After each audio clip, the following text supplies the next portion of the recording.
Hello there friends, welcome back to another episode of Generation Tech. My name is Alan, and today I want to talk about one of my favorite subjects, and that is the ineptitude of the New Republic government.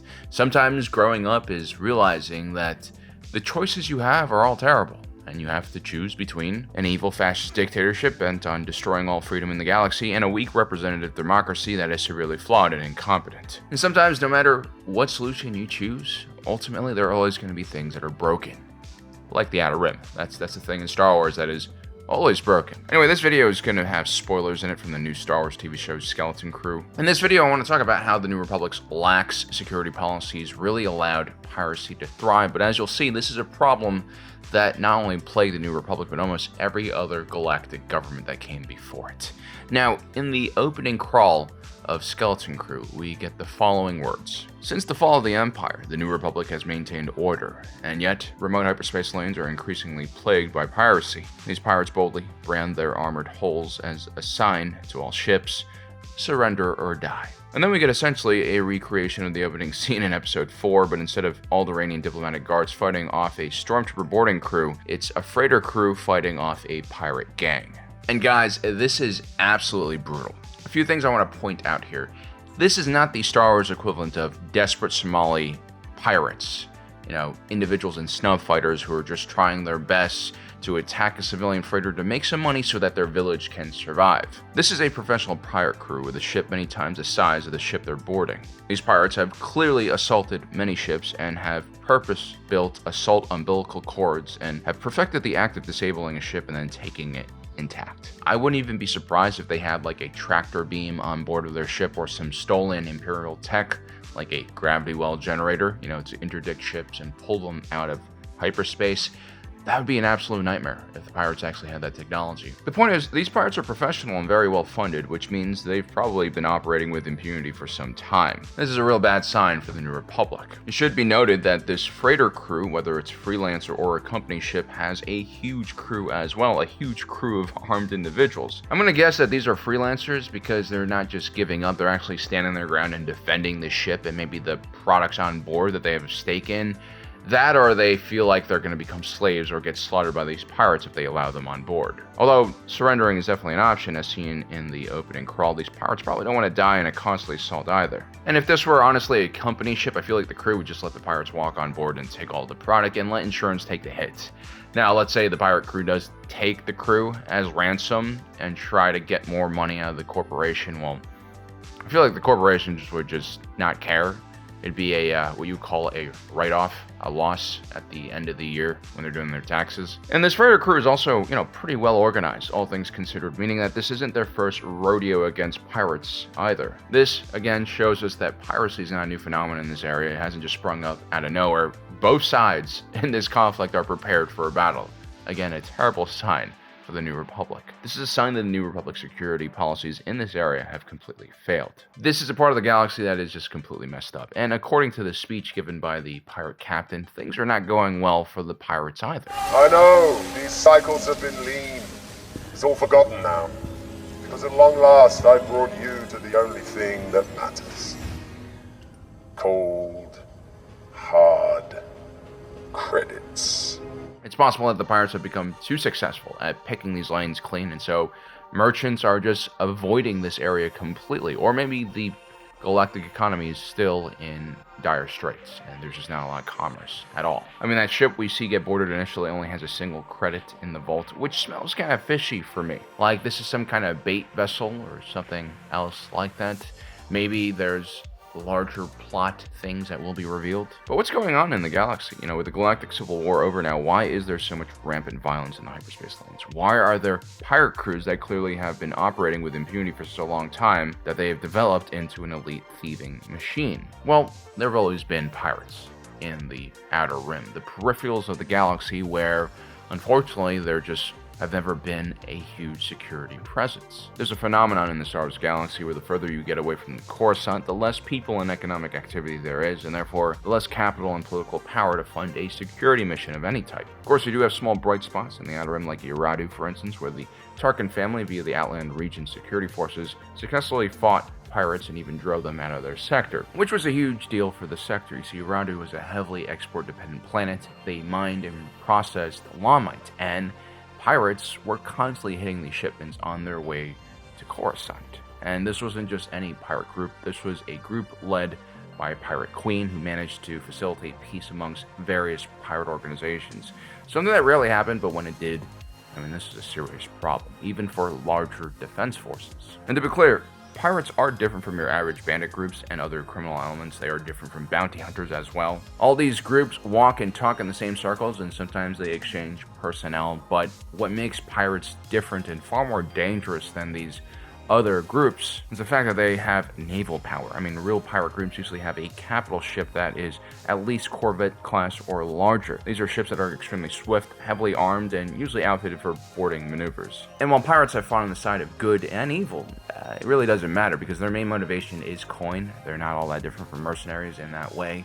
And there have been, large pirate groupings in history. Not only the pirate queen we talked about in Radu, there was another pirate queen in the wild space known as LD Maracavania. These groups stayed together and presented much greater threats in order to acquire large sums of money, or in some cases even capture territory. But because individual pirates were pretty greedy and they're willing to backstab each other, these type of coalitions never really lasted that long, and when they faced pressure from actual military organizations and fleets, they usually crumbled. Several warrior factions like the Mandalorians and Jedi have a history of fighting piracy throughout history. But pirates have been plaguing Star Wars forever, like I mentioned, even during the height of the Republic, the golden age of peace and prosperity. You have the Nile Marauders, who represented one of the largest threats to the civilized galaxy at the time. This was a special, more politically motivated group of rogues and thieves who wanted freedom from the institutions that governed and protected the galaxy. They were led by an individual who hated the Republic and their Jedi guardians. This was a really tricky situation, and it led to a huge Republic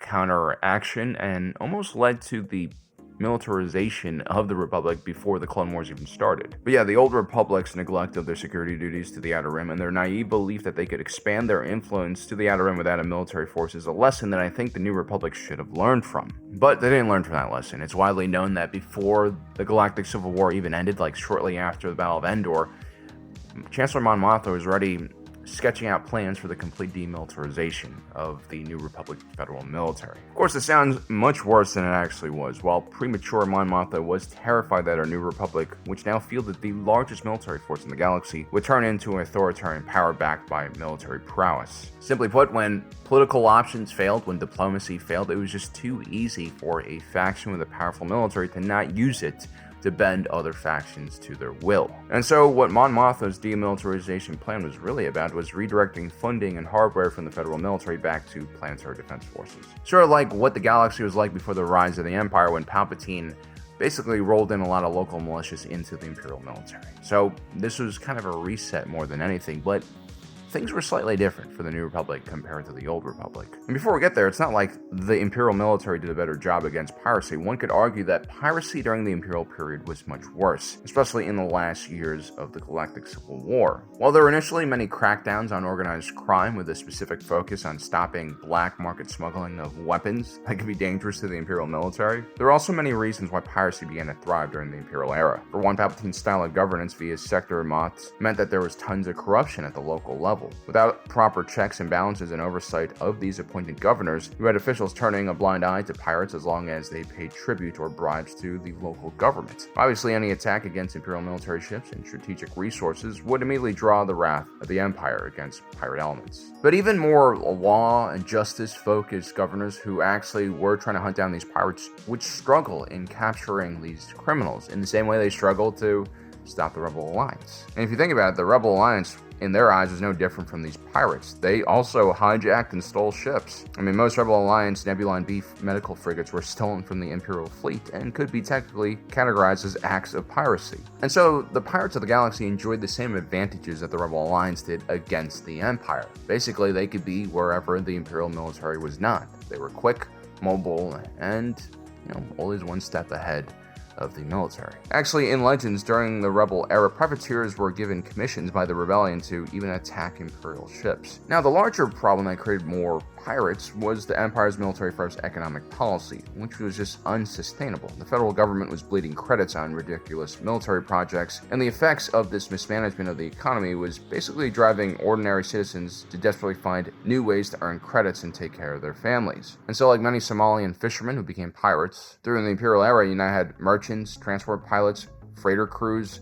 mechanics desperately being driven through lives of crime and serving as crew on pirate vessels. It's not really about whether that is wrong or right. It's about the policies you create and the impact they have on the galaxy. And this clearly was a big problem, Palpatine's mismanagement of the economy. A drop in 1% GDP not only increases the suffering and oftentimes death in society, it also increases crime, usually poverty-driven crime. And of course, during the Clone Wars and during the Galactic Civil War, when security forces are far more concerned with fighting against enemy factions, a rise in piracy will increase as well. For instance, during the peace prior to the Clone Wars, merchant ships, corporation ships, all transport vessels depended on a patchwork of private and public and local defense forces to keep their wares safe from bandits and pirates. It was actually a very complicated system. You had captains like Palbela who provided their own vessels and crews and acted like mercenaries fighting pirates. You also had a network of Jedi, planetary defense forces, and judicial forces that also somehow kept the commerce flowing. But once the Clone Wars started, what happened to Palbela? Well, he joined the Republic Navy, like he always wanted to. You had talented judicial force officers like Wolf Yularen receiving commissions in the Republic Navy. You also had talented local defense force captains like Wilhelm Tarkin, who were also given commissions. And then you also had the Jedi, who were also given commissions. Which of course left a lot of the galaxy ripe for picking by pirates. The post-Imperial era was no different, and one could argue that the fall of the Empire was far more devastating for galactic security and also a huge boon for pirates. I mean, at least during the end of the Clone Wars, the Republic, or the Empire, seized control of most Confederate military assets and either destroyed them or scrapped them. After the Empire collapsed, well, first of all, the Empire collapsed very slowly, and first their logistical network collapsed, and then, their soldiers started abandoning equipment everywhere. It was like the Soviet Union's collapse, but much worse. Everyone could get their hands on weapons. I mentioned that those pirates in the first scene might have stolen Imperial tech, and that's because that pirate queen of the wild space I was talking about before, Eldi Maracavania, well, she used to be a slave to the Empire, and then she kind of worked her way up and eventually stole a freaking Super Star Destroyer, Cassio Tag's Annihilator. I mean, that is completely wild. We're talking about a 19-kilometer long Super Star Destroyer capable of probably taking out an entire New Republic fleet. This thing could take on any ship in the galaxy one-on-one and capture it. There's no way in hell that a local defense force can handle that. This is what the New Republic was dealing with. This is the kind of chaos they had to deal with post-Galactic Civil War. This would take decades, if not centuries, to quell. Also, the New Republic's territory is far more fragmented than the Galactic Empire and Old Republics, and that's because the conflict never truly ended after Endor or Jakku. While the Empire had expanded to much of the known galaxy, and also your mom, the New Republic had to recapture all of that territory one world at a time. While many worlds, especially in the core worlds, were eager to join back in some kind of galactic economy and, reap the benefits from trade and political power, there are a lot of Outer Rim worlds, former separatist worlds that were mistrustful of the Galactic Republic, of the Empire, and also this New Republic.